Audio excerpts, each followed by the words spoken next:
Hey there, YouTubers and the vehicle restoration community. This is Old Beater Cars Garage. Well, I'm doing a short little update on the 1950 Fargo. 4950 is what they call it. Fargo truck, Dodge truck, I guess, or job rated, whatever they call it.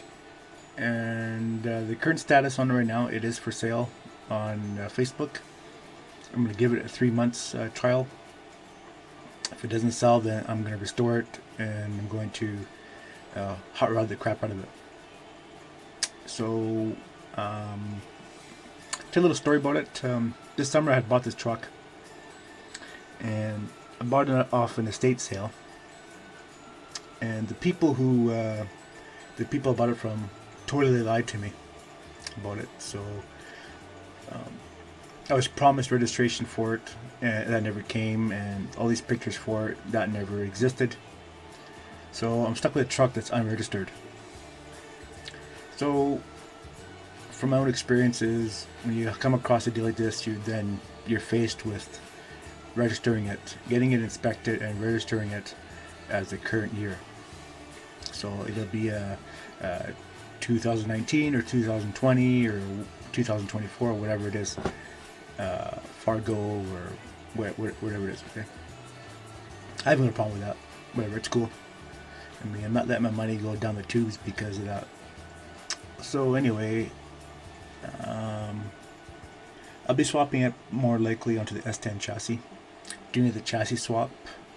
Whether I go the full route or if I do the proper mounts, I'm not too sure yet. I guess I'll cross that path when I get there. Definitely the frame swap would be definitely a big plus because you have everything there. So that's definitely something there, and be more likely going with a Mopar drivetrain. Either something from the 70s or 80s or 90s, probably S10 or Chevy truck, something like that. 318 or I was actually maybe even thinking trying to find a Dakota RT, which that would have the it's called yeah, I think I have a 360 in that one, I think. So that's always an option there too if a guy can find one. Not many of those around. So anyway, those are options. So there's a lot of work to be done on it, of course. And it's actually kind of funny. I had this guy come by and look at it this past or last week, and he gets to see all the work has to be done on it. And he kind of looked at it and he turned a blind eye and walked the other way. That was kind of funny. You know, I thought to myself, wow, what kind of car builder are you? You know, you're looking at an old truck, old project truck.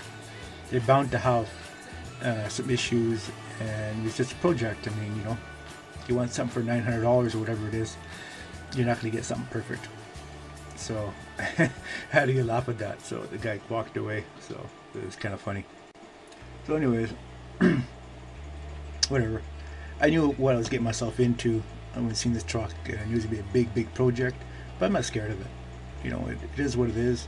And from using out of it to me mostly using the sheet metal and stuff, and I'm fine with that. The rest of it, they'll be scrapped. So I don't care. You know, stuff like headlights and, you know, windows. I mean, the windows are good in it. The front window, back window's good in it so far. And gonna have to get some stuff for the doors, the door cranks and the mechanism and stuff like that. And I can scab that from other doors. That's not a big deal. Headlights, I don't have those, but maybe I'm doing something custom on that. We'll see.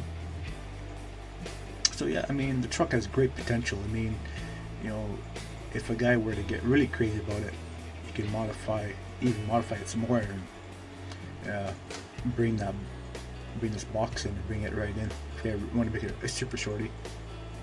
But I think it looks pretty cool like that. You know, just bring that body right down on another chassis and make it nice looking, nice little lowrider. There's tons of stuff. And, you know, the Dodge Fargo's kind of grew on me a bit because they're different. I mean, you see everyone doing up, you know, the 50s Chevys and, you know, Fords and stuff like that. We don't see many guys doing up, you know, GMC trucks or Dodge trucks, Fargos, and the oddball stuff, like Hudsons and Rio trucks. You just don't see anybody doing those. And the Dodge, even International, you don't see those being fixed up very often. And these are oddball trucks. These were work trucks of the day. I mean, they were built tough, eh? So yeah, you know, if it doesn't sell, then I'll be restoring it. And I learned a lot from doing my 1955. I learned a lot from doing that. And now I have a direction. Now I know what to do. Well, I know better. I know what to expect and know where I'm going with it. So doing this next swap, I have really have the experience. I know what I should do and what I shouldn't do, and you have to do something about the width of the truck, because I take for instance, and let's get off a bit topic, but on 1955 the truck's pretty wide compared to the S10 chassis. So I'm gonna have to figure something else for that. Probably stick some offset rims on there of some sorts, or spacers, or I'm not too sure about the 1950. If it's gonna be, I'm not sure if it's more narrow than the 55. I think it is. So we'll have to see when I cross that path.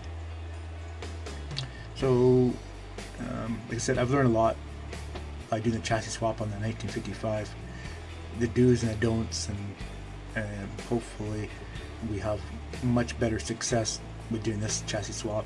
And you know, maybe I'll sell this one at a later date. I'm not too sure. I mean,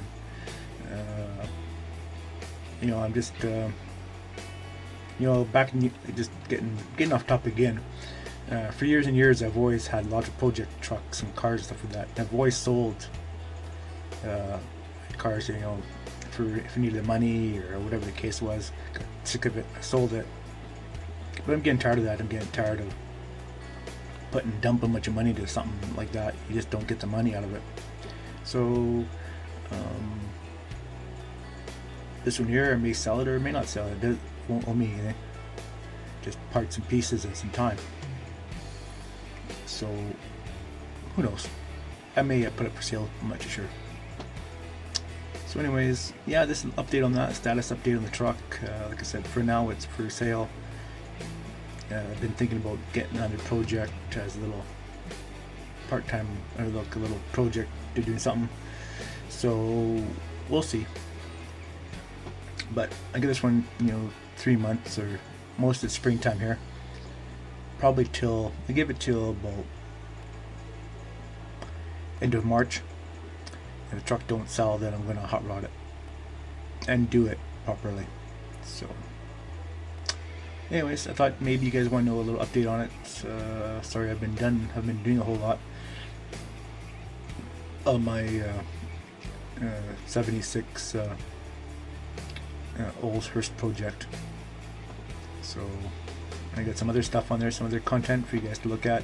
Kind of pertains to the car hobby, sort of. And watch those videos if you guys like. Maybe I'll post some of the videos, or in this video here, you guys can have a look at that. Click on them if you want.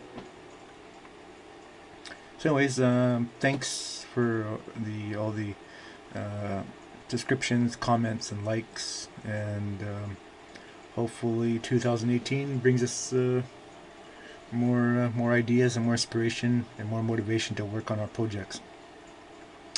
Alrighty, thanks for watching. This is Old Beater Cars Garage saying bye for now.